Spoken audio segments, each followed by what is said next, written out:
Podem sentar-se, irmãos e irmãs.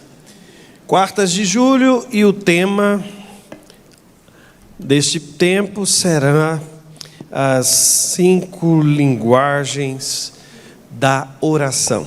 Esse é o nosso tema. O texto de hoje ele não vai ser lido, é um texto longo, mas eu quero sugerir que você abra a sua Bíblia no último capítulo do primeiro livro das Crônicas dos Reis de Israel. É o capítulo de número 29.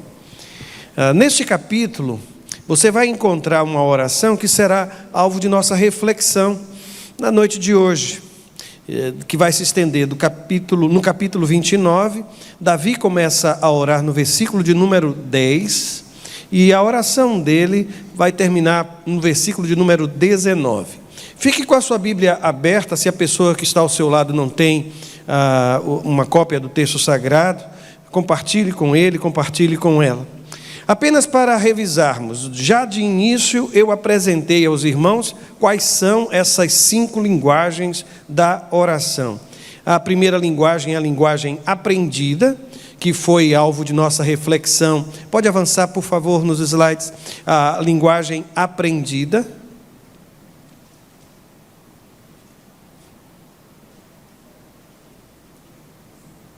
Isso, a linguagem aprendida. E nós compreendemos no encontro passado que nós aprendemos esta linguagem a partir de 3 situações específicas. Uma, a história de nossa relação com Deus. Aquilo que nós experimentamos em nossa comunhão com o Senhor ao longo de nossa vida. Uma segunda fonte desta linguagem aprendida é o próprio texto sagrado. E nós percebemos que isso aconteceu em Jesus, a citação do texto dos Salmos, nós vimos isso claramente. E há uma terceira fonte que é a relação com a comunidade de fé. Aquilo que aprendemos quando compartilhamos experiências uns com os outros. Mas hoje nós vamos avançar para aquilo que a gente chama de linguagem sincera. A linguagem sincera. Eu vou citar as demais: a linguagem arrependida, a linguagem submissa e a linguagem silenciada. Em relação à linguagem sincera, pode avançar, por favor. Sincera, eu já citei as outras 5. Isso, arrependida, vai em frente, submissa, silenciada, e aqui estão as 5 linguagens que eu há pouco mencionei. Avance mais uma vez, e assim a gente vai trabalhar com o tema de hoje, que é a linguagem sincera. A linguagem sincera. 2 aspectos vão ser destacados aqui. A primeira declaração, ela é simples.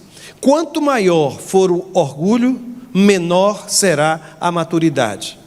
Há uma relação para mim muito clara entre imaturidade e vaidade, entre imaturidade e presunção, soberba.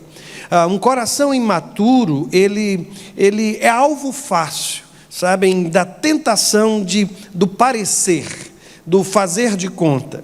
Aliás, eu penso que a maturidade ela tem algumas características muito especiais, e aqui eu falo da maturidade espiritual.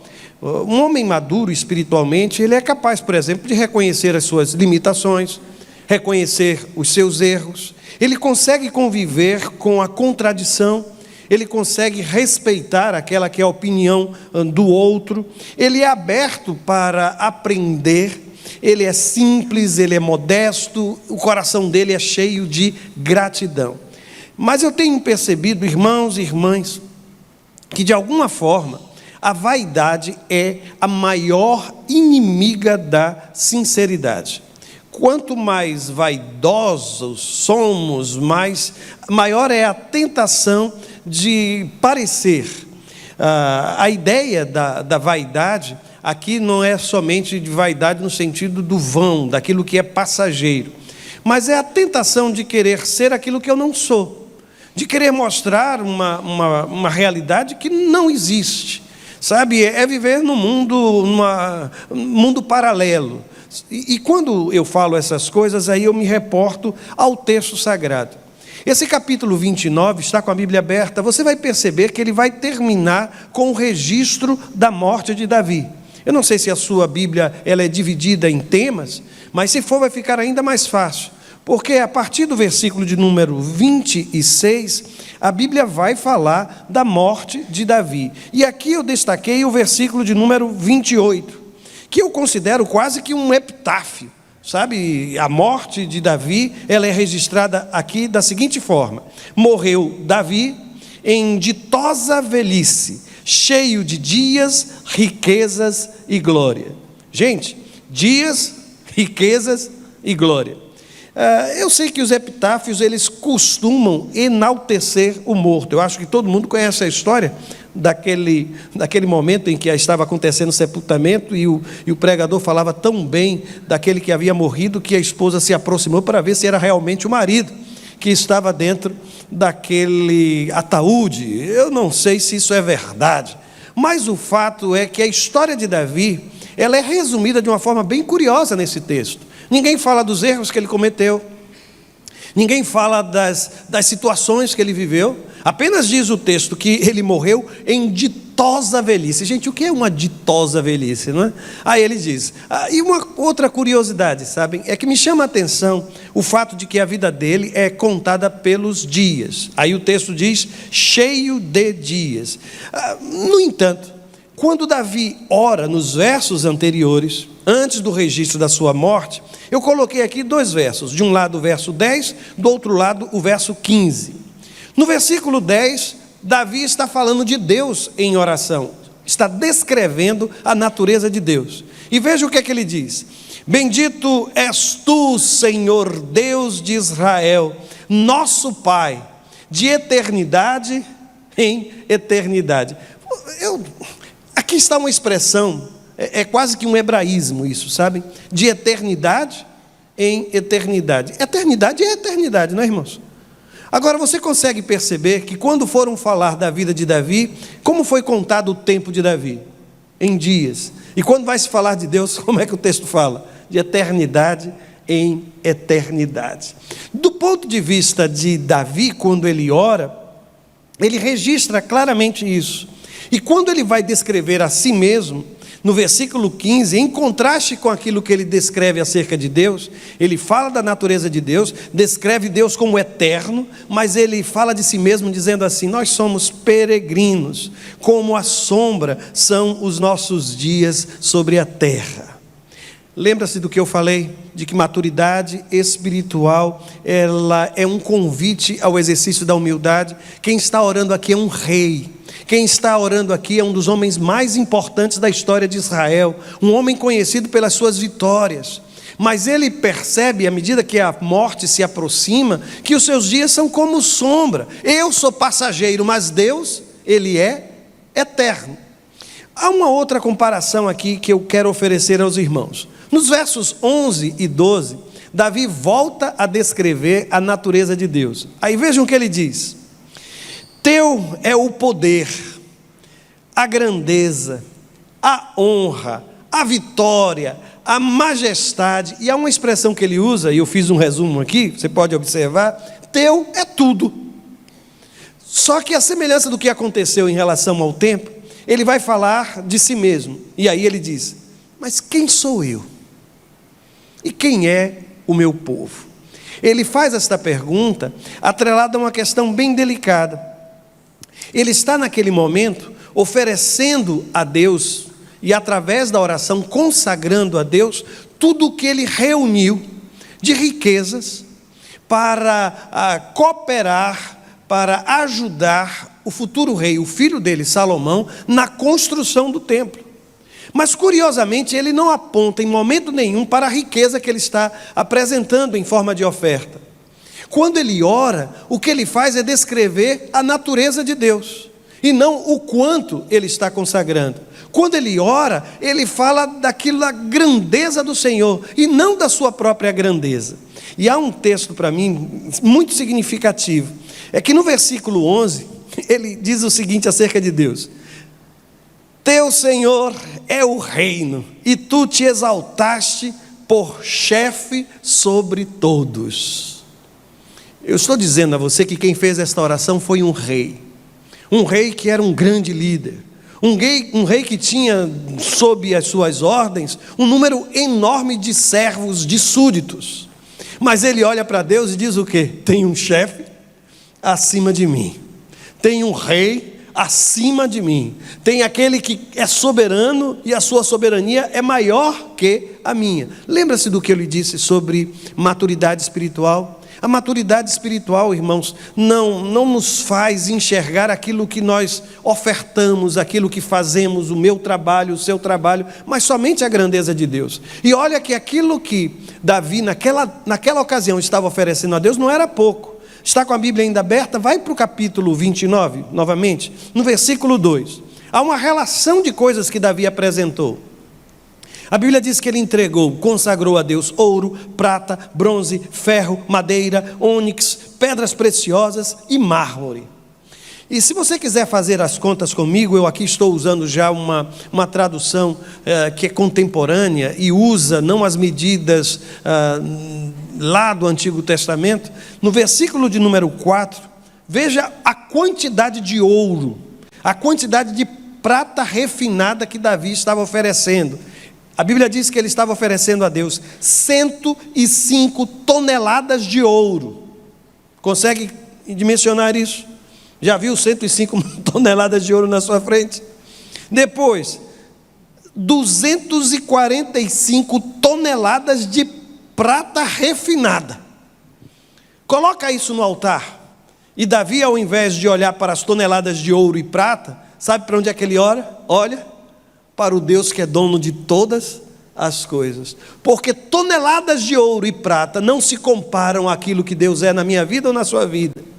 E quando eu oro, eu preciso ser sincero com aquilo que eu sou. E aqui deixa eu lhe dizer duas coisas, sabe? Primeiro, você não precisa tecer elogios a si mesmo quando estiver orando. Davi não fez isso. Davi não chegou diante da congregação e disse: Senhor, veja, eu estou te oferecendo toneladas e toneladas de ouro e prata. A escola farisaica, onde provavelmente estudou aquele fariseu da parábola contada por Jesus, segue um outro raciocínio. Quando ele ora, o que é que ele diz? Graças te dou, porque eu dou o dízimo de tudo quanto recebo, eu faço, eu jejuo, eu isso, eu aquilo. Quando eu oro ao Senhor, a minha oração deve falar da grandeza de Deus. E eu não preciso apresentar ao Senhor uma espécie de lista de boas ações, sabe, o meu currículo, dizer ao Senhor o que eu tenho feito. E a segunda coisa, meus irmãos, você deve ter lembrança que nós lemos um texto em que diz que Davi, ele morreu em ditosa velhice, mas Deus pode ter lhe dado um trono, Deus pode ter lhe dado uma coroa, mas Ele continua sendo o chefe e o dono do reino. Porque em oração Davi reconhece isso. Ele diz: teu é o reino. E chama Deus de quê, gente? O chefe dos chefes, não é? O chefe dos chefes, o juiz dos juízes, o pastor dos pastores, o médico dos médicos, o rei dos reis, o mestre por excelência. Esse é o Deus a quem servimos. Por isso, quando oramos, nós precisamos ser sinceros, e a sinceridade vai traduzir a visão correta acerca daquilo que eu sou, ou melhor, daquilo que eu não sou. Lembram da pergunta de Davi? Mas quem sou eu? Quem é o teu povo para que possamos dar tudo isso? E no texto sagrado é interessante que ele diz que tudo quanto ele está dando ao Senhor, ele recebeu de quem? Do próprio Deus. Tudo que eu entrego a Deus, mas pastor, eu tenho dons e talentos. Eu lhe pergunto, quem foi que lhe deu esses dons e talentos?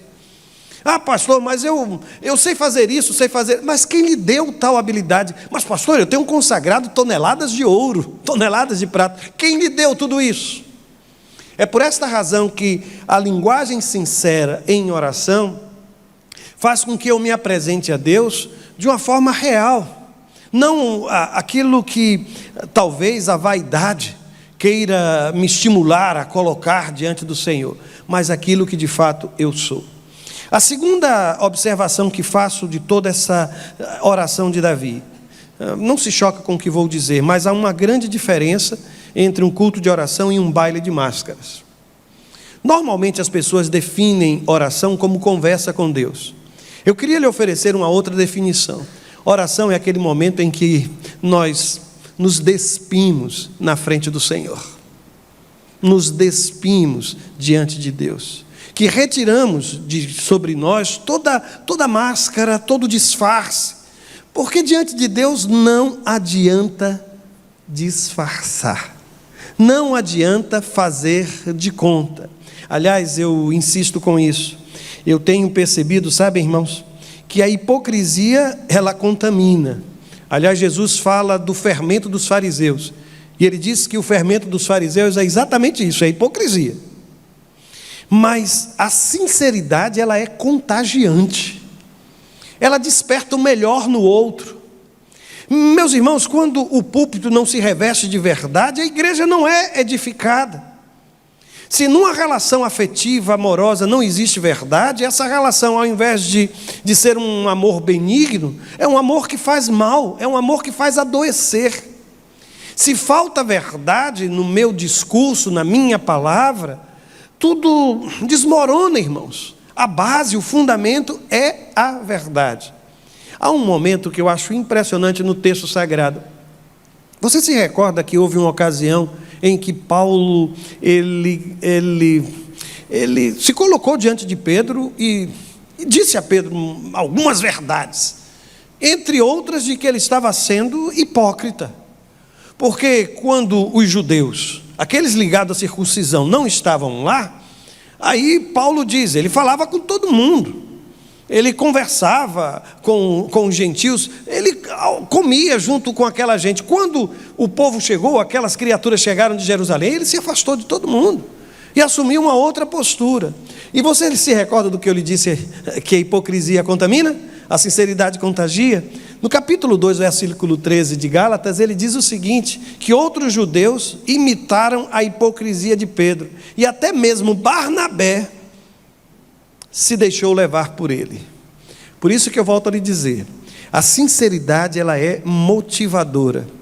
Quando há verdade, quando há identidade, quando há a significação, sabe, da experiência, quando aquilo é verdadeiro, isso me estimula, irmãos. Mas onde há mentira, há doença. Não é saudável. E aí eu volto ao texto sagrado.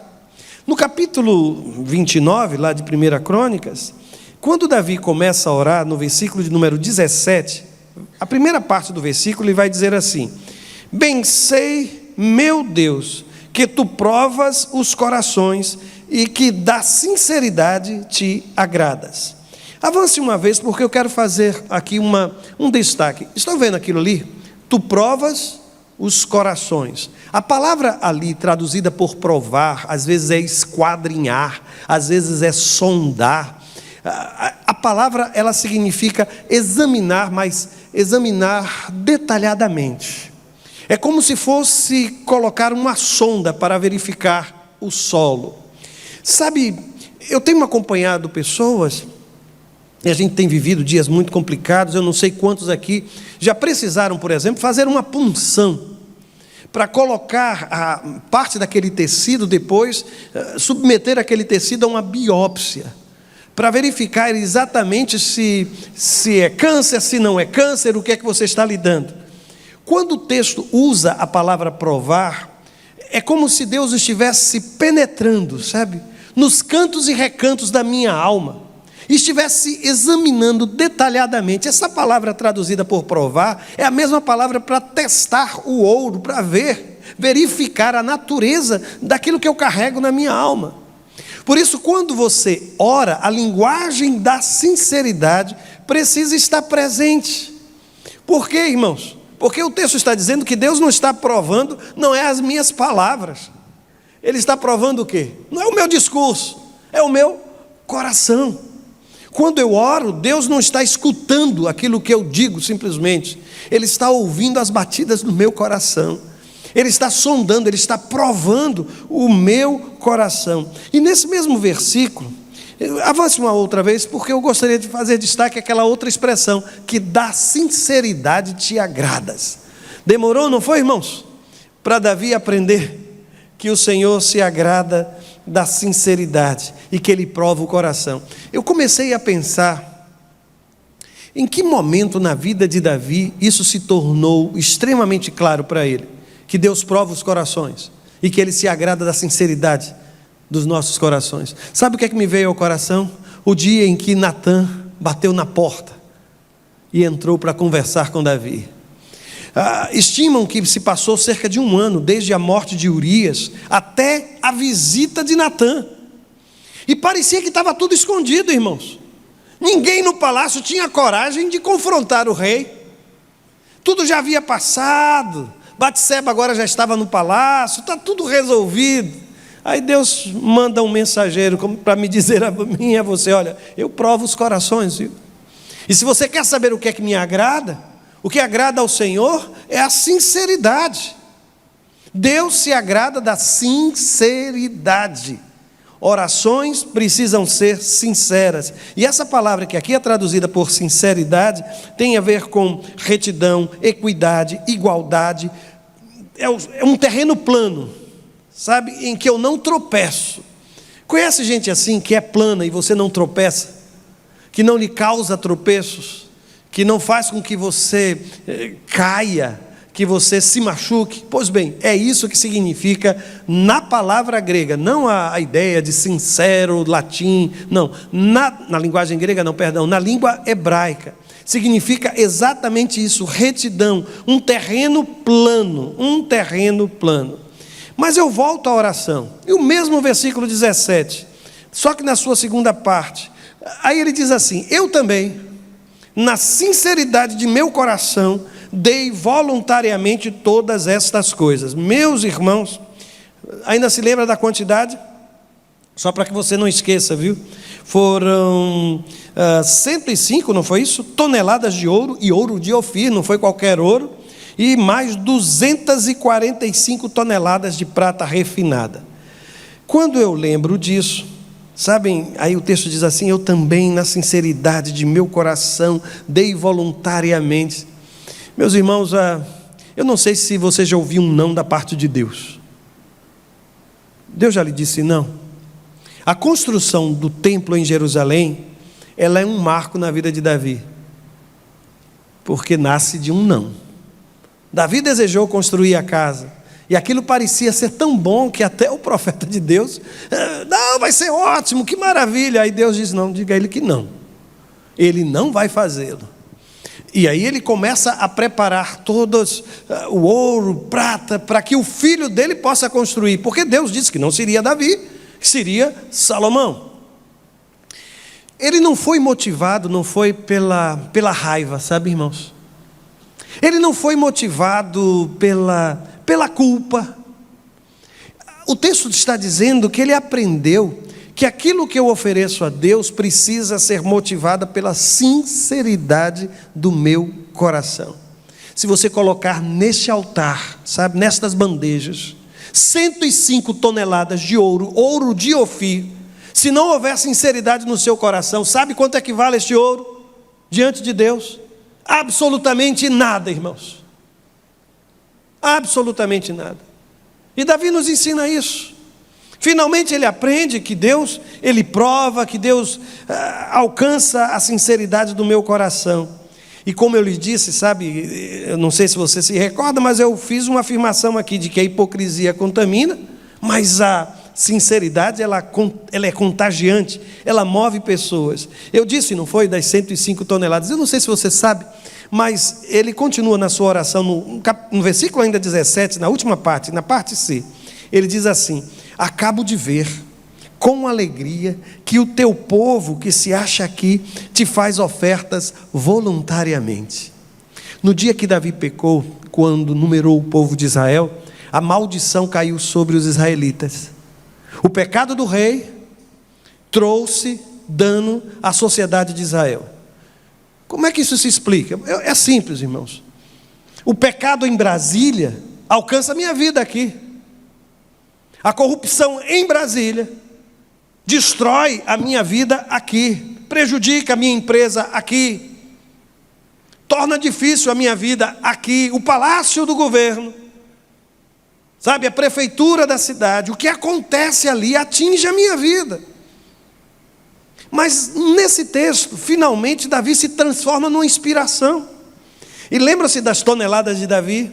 O texto diz, lá no capítulo 29, só que no versículo 7, que o povo, quando viu o rei tirar não do tesouro de Israel, mas do seu tesouro pessoal, todo aquele ouro, toda aquela prata, aí a Bíblia diz que os generais, que os líderes de tribo começaram a fazer a mesma coisa. E o resultado, se Davi ofertou 105 toneladas, o povo de Israel levantou 175 toneladas de ouro, mais 10.000 peças de ouro, mais 350 toneladas de prata, mais 630 toneladas de bronze, mais 3.500 toneladas de ferro. Talvez eu me arrependa do que vou lhe dizer, mas o ministério pastoral, ele também funciona assim, sabiam, irmãos? Quando um homem de Deus serve de inspiração para o seu povo, isso se multiplica. Quando isso não acontece, o povo também acaba sendo amaldiçoado pela vida de alguém que, movido pela vaidade, pela hipocrisia, ocupa um lugar que nunca deveria ter ocupado. Bom, já disse. Mas eu vou caminhando para o fim, e eu queria que você observasse comigo aquilo que eu estou chamando de 5 marcas de um coração sincero. Avance, por favor, o slide. Eu não sei se você vai conseguir memorizar, talvez não. Eu nem consegui também, mas eu coloquei aqui 5 coisas: perseverança, inclinação, integridade, obediência e atitude. Davi está caminhando para o fim da oração. Ele está terminando a sua oração. E esses 5 elementos vão aparecer. Eu falei perseverança? Pois bem, perseverança. No capítulo 29, versículo 18, na primeira parte, Davi vai dizer assim: conserva para sempre no coração do teu povo estas disposições e pensamentos. Ele sabia que o tempo dele estava chegando ao final. E sabe o que é que ele ora pedindo a Deus? Senhor, que esse mover que está acontecendo, essa gente disposta a te servir, que eles continuem a te servir, que a sinceridade do coração deste povo permaneça, que eles não deixem, que eles não abandonem. Aí o texto diz, essa disposição de servir. Porque tem gente, sabe, irmãos, no meio do povo de Deus, que tem uma disponibilidade enorme. A agenda não é tão apertada assim. Tem disponibilidade, mas não tem disposição para servir. Não tem disposição. E uma das coisas que a gente tem observado é que Deus não chama desocupados. Normalmente quem Deus chama é gente que está com a agenda apertada. Aí você pergunta, mas por que Deus me desafia quando eu estou com o horário fechado? É porque Deus não quer aquilo que sobra do seu tempo, Ele quer a prioridade. Ele quer que você anule esse compromisso e coloque ele no seu lugar.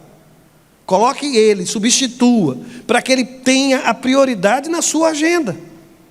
Por isso, um coração sincero é um coração que precisa aprender o que significa perseverança. Mas eu não mencionei tão somente perseverança, eu falei de inclinação.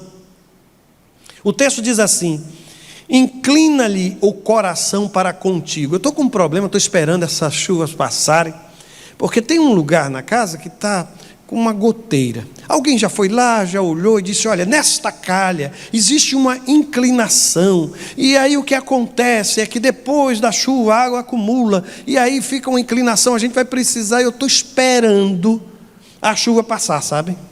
Mas tudo por causa de uma inclinação. E aí você está perguntando, mas que história é essa de inclinação? Isso inclusive é neotestamentário, irmãos.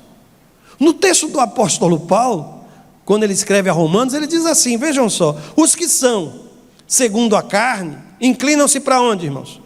Para as coisas da carne. Mas os que são segundo o Espírito, inclinam-se para onde? Para as coisas... Aí eu quero lhe perguntar, ó torre inclinada de Pisa, para onde é que tu estás inclinado, homem de Deus? Sabe, para onde é que você está penso?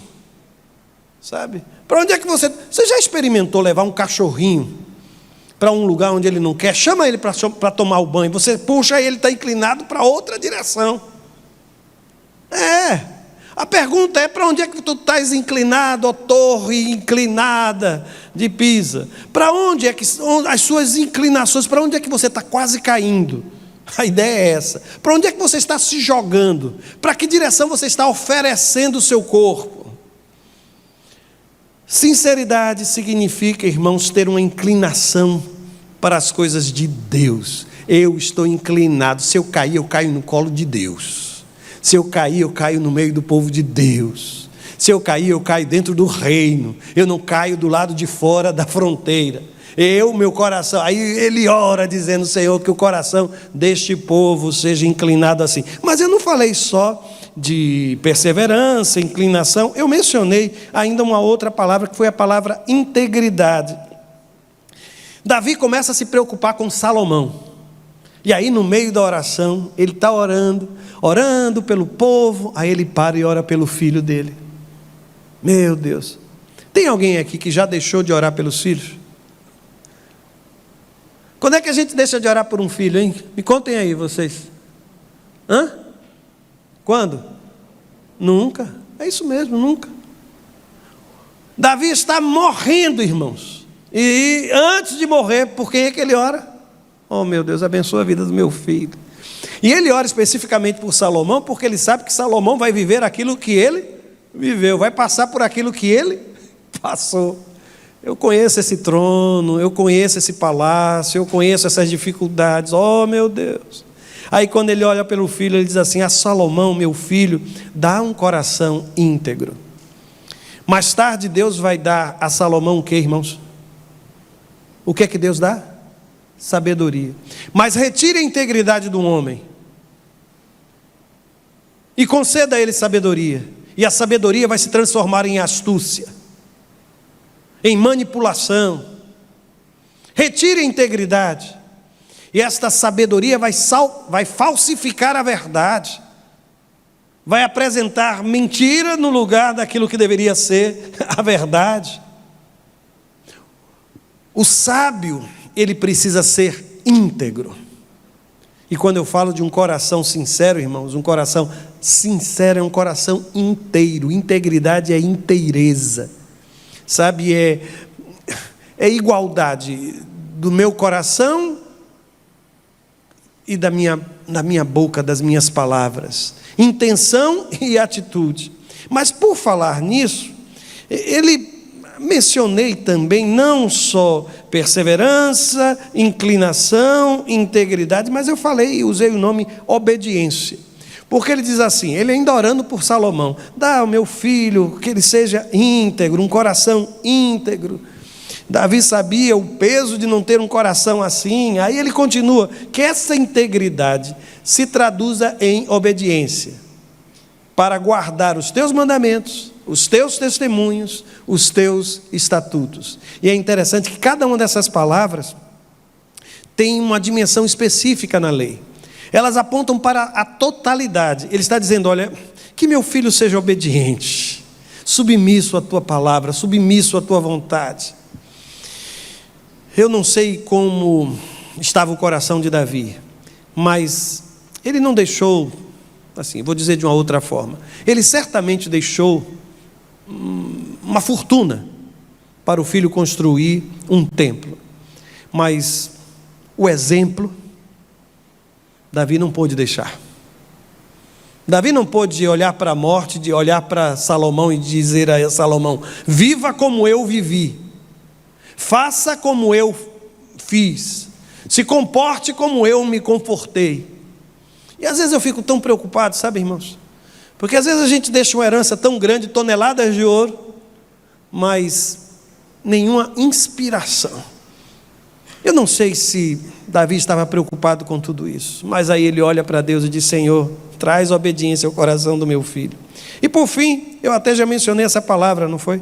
Eu não falei somente de perseverança, inclinação, integridade, obediência, mas eu também falei de atitude. Ele termina a oração dizendo assim: fazendo tudo para edificar este palácio para o qual providenciei. Ele está falando do templo. Você já teve medo de colocar dinheiro na mão de alguém que disse, eu vou fazer tal coisa, e se preocupou se aquela criatura realmente ia pagar aquela dívida? Não entendeu a minha pergunta? Você já socorreu alguém que disse, olha, eu estou precisando tanto de uma ajuda, porque isso aconteceu, aquilo aconteceu, aí você se esforça, faz, aí você junta algum dinheiro, entrega na mão daquela criatura, e depois que entrega, já aconteceu de você ficar preocupado, me dizendo assim, meu Deus, será que ele vai fazer isso mesmo? Será que ele vai usar o dinheiro para isso? Vou fazer outra pergunta, é só retórica, viu, gente? Mas você já teve a decepção de ver alguém que recebeu recursos, que lhe disse que ia fazer isso, e que não fez absolutamente nada disso? Você já pensou em colocar tantas toneladas na mão de um rei? Chegar em Brasília e colocar todas essas toneladas de ouro, você vai para lá e volta para casa tranquilo, porque sabe que aquele recurso vai chegar no destino. Onde é isso, gente? No mundo de Alice? Onde é que é isso? Me conta. Porque a grande preocupação provavelmente de Davi é, ele vai pegar esse menino, vai pegar esse dinheiro todo esse recurso, Senhor, que ele construa, que ele transforme em atitude, que ele faça aquilo que o Senhor está colocando diante dele. Meus irmãos, deixa eu lhe dizer uma coisa, eu fico às vezes tão triste quando eu vejo gente que envelhece sob o peso de uma frase, poderia ter sido, poderia ter feito, ele era tão inteligente, ela era tão comunicativa, ele tinha um dom tão grande, havia uma expectativa tão grande em torno daquela criatura, uma criatura rica de dons, de talentos, de recursos, mas nunca construiu o templo. Nunca fez absolutamente nada com aquilo que Deus lhe deu. Posso lhe perguntar o que é que você está fazendo com as toneladas de bênçãos que Deus tem derramado sobre a sua vida? Com as toneladas de dons. É triste, irmãos, quando a gente vê alguém que tinha um potencial tão grande, mas que não conseguiu, sabe, ter a ignição não funcionou, sabe, não deu partida, não foi perseverante, não foi perseverante, não foi. E aí Davi vai caminhando para o final da vida, preocupado com Salomão, dizendo ao Senhor, Senhor, toma conta do meu filho, que ele seja aquilo. Mas era coisa da cabeça de Davi? Não. Por que Davi estava dizendo isso? Porque Deus havia revelado ao coração de Davi que essa seria uma missão do seu filho. E ele está dizendo, Senhor, que ele seja obediente à missão que recebeu do Senhor. Nós precisamos levantar um clamor, sabe, irmãos, pelos nossos filhos. Por tudo que esforço você tem feito para que ele aprenda a escola, manter um menino hoje numa escola, e que você tenha confiança, é uma coisa tão cara. Você tem deixado de fazer um monte de coisa por você. Estou dizendo algum absurdo? Para que seus filhos tenham o melhor. E aí a gente ora, Senhor, que eles não desperdicem isso, que eles não desperdicem, que eles não joguem no lixo aquilo que o Senhor tem concedido como bênção nas suas vidas. Por isso, linguagem sincera é a segunda linguagem da oração. Mas não terminamos aqui, né? Na próxima quarta-feira a gente invade o mundo da terceira linguagem da oração.